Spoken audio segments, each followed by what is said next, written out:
예, 오늘은 시편 52편입니다. 시편 52편은요, 표제어가 있는데요. 여러분 뭐라고 되어 있죠? 다윗의 맞쓰기에 인도자를 따라 부르는 노래, 에돔인 도액이 사울에게 이르러 다윗이 아히멜렉의 집에 왔다고 그에게 말하던 때. 표제가 좀 긴데요. 이 배경은 이제 사무엘상 22장에 있습니다. 그러니까 다윗은 사울의 추적을 피해 도망을 다닙니다. 도망 다니다 보니까 배가 고프지 않습니까? 자, 그래서 다윗은 이 노비라는 땅에 사는 대제사장 아히멜락을 찾아갑니다. 자, 그런데 그때는요, 이 다윗에 대한 사울의 수배령이 떨어진 상황입니다. 그러니까 다윗을 보는 자는 무조건 신고하라. 혹여나 다윗을 선대하는 자는 다 죽으리라. 자, 그런 상황에서 이 다윗이 대제사장 아히멜렉을 찾아간 것입니다. 자, 그런데 아히멜렉이 이 사울의 수배령을 어기고 배고픈 다윗을 도와줍니다. 그러니까 성전에 하나님께 올리려고 놓았던 이 진설병을 다윗에게 나누어 주었습니다. 자, 그뿐만이 아니라요, 이 골리앗의 칼을 다윗에게 주었습니다. 그러니까 덕분에 다윗은 다시 한번 추슬려서 도망을 칠 수 있었습니다. 자, 그런데 이때 도액이라는 사람이 이 모든 장면을 훔쳐보았습니다. 그러니까 도액은 에돔 사람이었는데요. 이 사람은 이제 사울의 양을 치는 목자장이었습니다. 이 도액이 그때 하필 아히멜렉과 다윗의 만남을 다 보고 있었습니다. 자, 그리고 사울 왕에게 가서 얼른 고발을 했던 거죠. 자, 그러니 사울 왕이 분노가 치밀었겠죠. 내가 그렇게 다윗을 선대하지 말랬더니 감히 내 명령을 어기고 선대를 하다니 그 자를 당장 잡아와라. 그러니까 사울의 불호령이 떨어지자 사울의 신하들이 아히멜렉을 잡아옵니다. 자, 그런데 아히멜렉뿐만 아니라 노베 사는 85명의 모든 제사장들을 다 끌고 옵니다.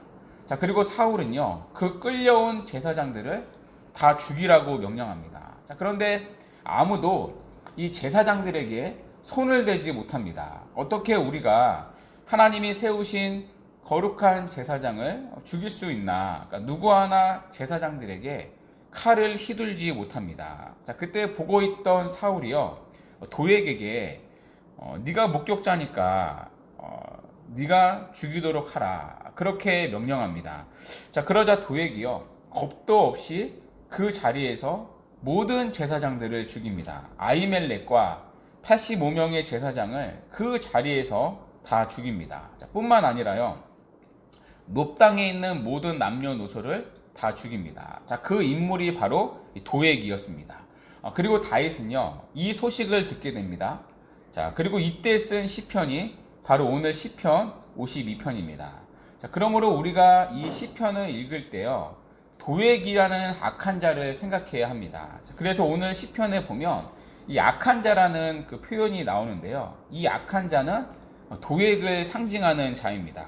그리고 다윗은 이 도액과 같은 악한 자와 대비되는 의인의 인생을 소개합니다. 그러니까 악인의 삶과 의인의 삶을 이제 대조해서 보여주고 있는 거죠. 자, 이런 이해를 가지고 먼저 1절을 한번 보십시오. 1절은 포악한 자여라고 시작합니다.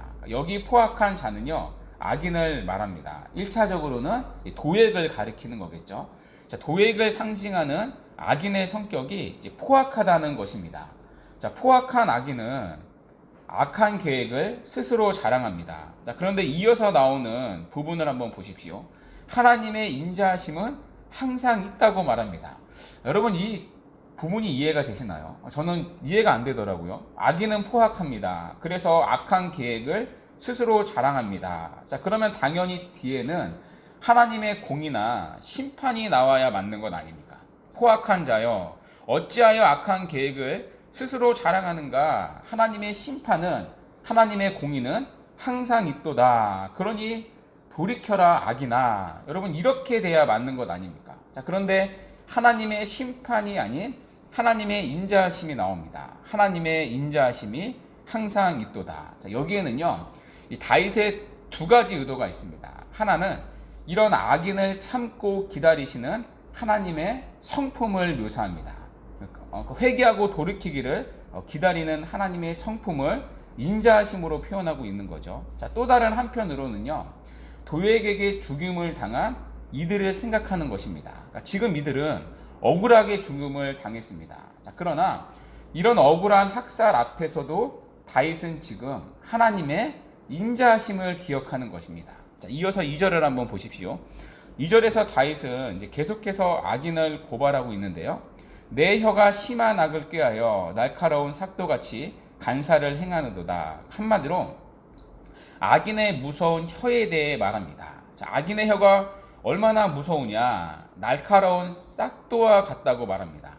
날카로운 삭도는요, 면도날을 말합니다. 자, 그래서 악인의 혀에 걸리면 다 배임을 당하고 찢기고 죽는다는 거죠. 여러분 그렇지 않습니까? 언제나 악은요, 악인의 말에서부터 만들어집니다. 얼마나 말에 조롱과 멸시와 거짓이 있는지 모릅니다. 이어서 3절을 한번 보실까요? 내가 선보다 악을 사랑하며 의를 말함보다 거짓을 사랑하는도다. 이 말은요, 악인의 중심과 태도를 보여줍니다. 왜 악인이 악한 말을 하고 악한 행동을 하는가? 그건 악인이 무지해서 그런 게 아니라는 것입니다. 그러니까 무지하거나 실수로 악한 행동을 하는 게 아니라 그 마음의 성향이 선보다 악을 더 사랑하기 때문입니다.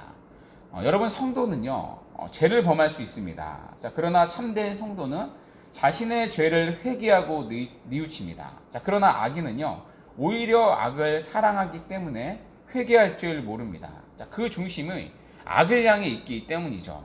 자, 그러니 악인은 하나님의 심판을 받게 될 것입니다. 자, 그것이 5절의 내용인데요. 하나님은 악인들을 영원히 멸하실 것입니다. 자, 어떻게 멸하시죠? 악인들이 사는 장막에서 그들을 뽑아낼 것입니다. 자, 그리고 아예 이 땅에서 뿌리채 뽑아내신다고 하십니다. 그러니까 악인들을 멸하되 완전한 멸망과 파멸을 선고하시는 거죠. 자, 이어서 7절을 한번 보십시오. 자, 7절은요, 악인의 특징을 한마디로 묘사합니다. 이 사람은 하나님을 자기 힘으로 삼지 아니하고 오직 자기 재물의 풍부함을 의지하며 자기의 악으로 스스로 든든하게 하던 자라 하리로다. 악인은 한마디로 하나님을 자기 힘으로 삼지 않은 자들입니다. 여기 힘은요, 요새, 안전한 장소, 피난처를 가리킵니다.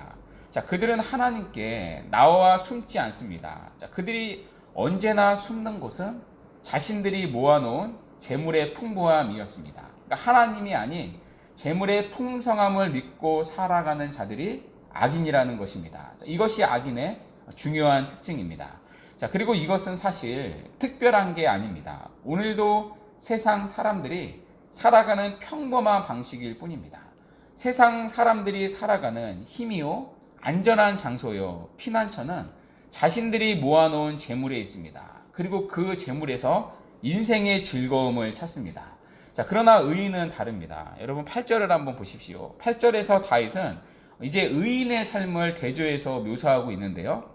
자, 그러나 나는 하나님의 집에 있는 푸른 감람나무 같으며 하나님의 인자하심을 영원히 의지하리로다. 자, 여기서 다윗은 의인을 푸른 감람나무에 묘사합니다. 감람나무는 우리에게 좀 생소한 이미지인데요. 몇 가지 특징이 있습니다. 먼저 감람나무는요, 이 가뭄과 홍수를 가장 잘 견디는 나무라고 말합니다. 그러니까 이처럼 의인은 고난이 온다 할지라도 죽지 않고 살아남게 된다는 것입니다. 자, 또 다른 특징이 있는데요. 이 감람나무는 가나안 지역에서 가장 오래 사는 나무이기도 합니다. 그러니까 거의 1000년까지도 산다고 말합니다. 이처럼 의인은 오래 사는 감람나무와 같다는 거죠. 그러니까 악인들의 번영은 순간적이지만 곧 뿌리채 뽑힐 것이지만 의인들의 번영은 영원한 번영이라는 것입니다. 그러니까 이처럼 의인은 감람나무와 같이 생명과 풍요를 누린다는 것입니다. 자, 그 이유가 무엇입니까? 자, 8절을 한번 보십시오. 의인은요, 하나님의 집에 머물기 때문입니다. 하나님의 집에 있다는 말은요, 하나님께서 지키시고 돌보시고 친히 기르신다는 의미입니다. 그래서 아무도 하나님의 집에 심긴 이 감람나무를 베거나 흔들 자가 없다는 것입니다. 전능하신 하나님의 철저한 보호 아래 있기 때문입니다. 자, 그래서 그냥 감람나무가 아닙니다. 푸른 감람나무라고 말합니다. 자, 푸른이라는 수식어는요, 싱싱함을 상징하죠. 생명을 상징하고요, 풍성함을 상징합니다. 그러니까 마치 시편 1편에서 말한 시냇가에 심은 나무와 같습니다. 의인은 시냇가에 심은 나무처럼 항상 열매를 맺는다는 것입니다. 순경이나 역경이나 환경에 상관없이 항상 열매를 맺습니다. 왜냐하면 의인은 하나님의 집에 머물기 때문입니다. 생명의 근원이신 하나님 안에 심기어지고 하나님 안에 붙어 있기 때문입니다. 자, 그래서 의인은요, 날마다 열매를 맺습니다. 여러분, 지금 다윗의 대조가 보이십니까? 악인은요, 자기의 재물에 뿌리를 두며 살아가는 자입니다. 여기 악인은 1차적으로는 도액을 가리킵니다. 여러분, 왜 도액이 대제사장 아히멜렉 뿐만 아니라 제사장 85명을 죽였습니까? 그들을 죽임으로 사울 왕의 눈에 들고 싶었기 때문이죠. 사울 왕에 빌붙어서 부귀영화를 누리고 싶었던 거죠. 그러니까 재물에 소망을 두었던 것입니다. 자, 그래서 하나님이 세우신 제사장들마저도 겁없이 죽이는 악행을 벌였던 것입니다. 자, 그러나 악인의 결국은 5절과 같습니다. 자, 그들은 하나님의 심판으로 영원히 멸망할 것입니다. 그것도 자기들의 장막에서, 자기들이 쌓아놓은 그 재물의 장막에서 뿌리채 뽑히게 될 것입니다. 자, 그러나 의인은 다르다는 것이죠. 여기 의인은 다윗을 가리킵니다. 다윗은 지금 사울에게 쫓김을 받고 있습니다. 그런 다윗을 도와준 대가로 대제사장 아히멜렉을 포함하여 제사장 85명이 무고하게 학살을 당했습니다. 그러니까 너무나도 슬픈 참극이 원치 않게 일어나고 있었던 거죠. 자, 이때 다윗이 할 수 있는 것은 아무것도 없습니다. 여전히 다윗은 도망자일 뿐입니다. 자, 그러나 의인은 하나님의 집안에 있는 푸른 나무와 같아서 죽지 않고 오히려 열매를 맺게 된다는 것입니다. 자, 그러니 의인은 악인들과 다르게 살아가는 자들입니다. 악인은 오늘도 자신의 안위를 위해 죄와 타협합니다.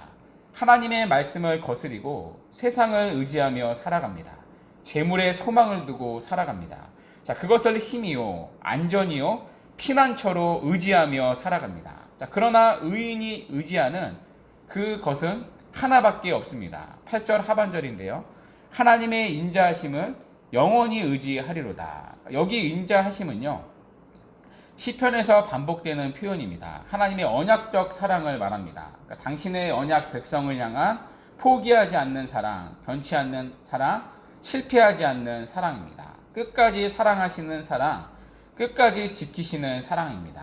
그 하나님의 사랑은 영원히 의지한다는 것입니다. 자, 그러므로 오늘도 우리가 의지해야 할 것은 재물의 풍성함이 아닙니다. 오늘도 우리를 지켜준다고 생각하는 눈에 보이는 것들이 아닙니다. 오늘도 우리가 의지해야 할 것은 하나님 한 분밖에는 없습니다. 그리고 그분의 인자하심과 선하심밖에는 없습니다. 그분 안에 머물 때 우리는 푸른 감람나무와 같이 우리를 베거나 뽑을 자가 없습니다. 오히려 우리는 푸른 감람나무와 같이 싱싱한 열매를 맺게 될 것입니다. 자, 그러므로 오늘 하루 이 8절의 고백처럼 하나님의 인자하심을 영원히 의지하리로다. 이 고백으로 살아가는 하루가 되기를. 그래서 푸른 감람나무와 같이 하나님 안에서 보호하심과 또 공급하심과 생명을 누리며 살아가는 이 복된 은혜가 우리 모두에게 있기를 간절히 바랍니다. 아멘. 이 시간 우리 말씀 붙잡고